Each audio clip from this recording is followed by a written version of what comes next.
دنیا کے سب سے زیادہ کامیاب لوگ وہ نہیں ہوتے جو صرف محنت کرتے ہیں، بلکہ وہ ہوتے ہیں جو اپنے ذہن کو اور اپنی عادتوں کو صحیح طریقے سے ڈیزائن کرنا جانتے ہیں۔ یارو، آج میں آپ کو بتاؤں گا وہ پاورفل ہیبٹ اور وہ عادات، وہ مائنڈ اسٹریٹجی جن پر آپ اگر عمل کرنا شروع کر دیتے ہیں تو نہ صرف آپ انسٹاپیبل بن جائیں گے، بلکہ آپ اپنی آنے والی زندگی میں کامیابیوں کے راستے کو کھلتا ہوا دیکھیں گے۔ اکثر نوجوان آپ نے دیکھا ہوگا محنت کرتے ہیں، جدوجہد کرتے ہیں، لیکن کامیابی ان کا مقدر نہیں بنتی۔ یارو، حقیقت یہ ہے کہ وہ محنت تو کرتے ہیں لیکن اپنی عادتوں پر نظر ثانی نہیں کرتے۔ حقیقت یہ ہے کہ انسان کی عادتیں، انسان کا ایکشن، انسان کا رزلٹ کو ڈیفائن کرتے ہیں۔ یارو، اللہ تعالیٰ قرآن پاک میں ارشاد فرماتا ہے، جس کا مفہوم ہے کہ اللہ تعالیٰ کبھی بھی کسی کی کوشش کو ضائع نہیں کرتا۔ تو کوشش، اسٹرگل، جدوجہد، محنت، ان سب چیزوں کے باوجود صحیح جو ڈائریکشن انسان کو کامیابی کی طرف لے کر جاتی ہے وہ ہے اپنی عادتوں کو ڈیفائن کرنا، اپنے نظریے کو ڈیفائن کرنا۔ سب سے پہلی جو ہیبٹ میں آپ کو بتانے والا ہوں وہ ہے کنٹینیوس لرننگ، مسلسل سیکھنے کو ترجیح دینا۔ یارو، یہ ہیبٹ جو آپ اپنی لائف میں اگر شامل کر لیتے ہیں، مسلسل سیکھنا، آبزرو کرنا، اسکل ہو سکتی ہے، علم ہو سکتا ہے، کوئی آئیڈیا ہو سکتا ہے، کوئی سوسائٹی کلچر ڈپارٹمنٹ کے طور پر آپ مشاہدہ کر سکتے ہیں، یہ آبزرویشن کرنا، یہ کنٹینیوس لرننگ کے پروسیس میں آتا ہے۔ جب آپ اپنی فرسٹ پریورٹی اپنی لائف میں سیکھنے کو ترجیح دیتے ہیں تو پھر آپ اپنی جو اس ہیبٹ سے جو میں نے آپ کو بتائی ہے، آپ اپنی لائف کو چینج ہوتا ہوا دیکھیں گے اور آپ لرننگ پروسیس سے اپ گریڈ کی طرف جائیں گے۔ اور نبی علیہ الصلوۃ والسلام کا فرمان بھی ہے، حدیث ہے، فرماتے ہیں کہ چاہے مسلمان مرد ہو یا عورت، دونوں پر علم حاصل کرنا فرض ہے۔ تو بحیثیت مسلمان اس حدیث کو دلیل بنا کر ہمیں کنٹینیوس لرننگ کے پروسیس کو بھی مد نظر رکھتے ہوئے فرسٹ پریورٹی پر رکھنا ہوگا اگر ہم نے کامیابی کے راستے پر جانا ہے تو۔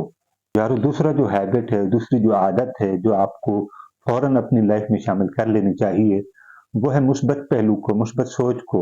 یارو، ایک بات ہمیشہ یاد رکھیے گا کہ جو نیگیٹو سوچ ہوتی ہے وہ کامیابی کو ہمیشہ کے لیے آپ کی لائف سے، آپ کی زندگی سے بلاک کر دیتی ہے، اور جو پازیٹیو سوچ ہوتی ہے، پازیٹیو انرجی ہوتی ہے، وہ بگیسٹ اپارچونیٹیز آپ کی لائف میں پرووائڈ کرتی ہے۔ قدرت کی طرف سے ایک اشارہ بھی ہوتا ہے۔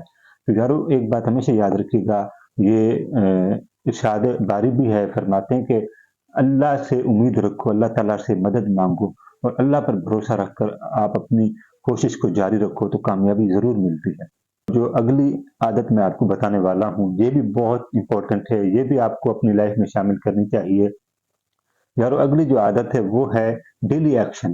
ڈیلی کی بیس پر آپ اپنی لائف کی ایکٹیویٹیز کو آن بورڈ لیں، اپنے کام کو مسلسل کرنے کی کوشش کریں۔ یارو، حدیث شریف میں بھی آتا ہے کہ نبی علیہ الصلوۃ والسلام فرماتے ہیں، جس کا مفہوم میں آپ کو بتا دیتا ہوں، کہ چھوٹے چھوٹے اعمال جو آپ اپنی لائف میں کرتے ہیں وہ ایز اے عبادت کے طور پر ہوں، وہ ذکر کے طور پر ہوں، یا آپ دنیاوی ایکٹیویٹیز کے طور پر بھی اس کو پرفارم کر کے دیکھ سکتے ہیں۔ تو نبی علیہ الصلوۃ والسلام کا فرماتے ہیں کہ یہ چھوٹے چھوٹے اعمال اگر آپ اپنی لائف میں ڈیولپ کرتے ہیں، شامل کرتے ہیں، اور اگر اس میں ریگولیرٹی شامل کرتے ہیں، کنسسٹنٹ ہو کر کام کرتے ہیں، تو وہ ان اعمال سے بہتر ہیں جو آپ کبھی کبھی کرتے ہیں۔ تو یہ حدیث جو ہمارے سامنے دلیل کے طور پر موجود ہے کہ ڈیلی کے طور پر اگر ہم ایکشن کریں گے، ڈیلی کے طور پر ہم اپنی عادات کو، اپنے معاملات کو سر انجام دیں گے تو کامیابی ضرور ملتی ہے۔ اور اگلی جو ہیبٹ میں آپ کو بتانے والا ہوں میرے بھائیوں، یہ تو آپ کو لازمی اپنی لائف میں شامل کر لینی چاہیے، اور وہ ہے وقت پر اٹھنا۔ جب آپ اپنے کام کو لے کر کنسسٹنٹ ہوتے ہیں اور اسٹرگل کر رہے ہوتے ہیں، جدوجہد کر رہے ہوتے ہیں، تو وقت پر اٹھنا ضروری ہوتا ہے، کیونکہ یہ ہمارا اسلام بھی ہمیں حکم دیتا ہے کہ آپ وقت پر اٹھیں، فجر کی نماز ادا کریں، رب سے دعا کریں۔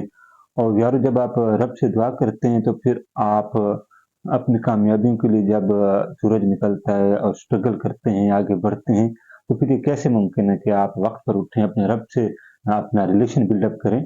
تو اللہ تعالیٰ آپ کو کبھی مایوس نہیں کرتا، اور یہ اللہ کی وہ واحد ذات ہے جو انسان کو کبھی مایوس نہیں کرتا۔ یارو، اگلا جو اسٹیپ آپ نے اٹھانا ہے وہ ہے ڈیلی کی بیس پر آپ نے ریفلیکشن کرنا ہے اپنی لائف میں۔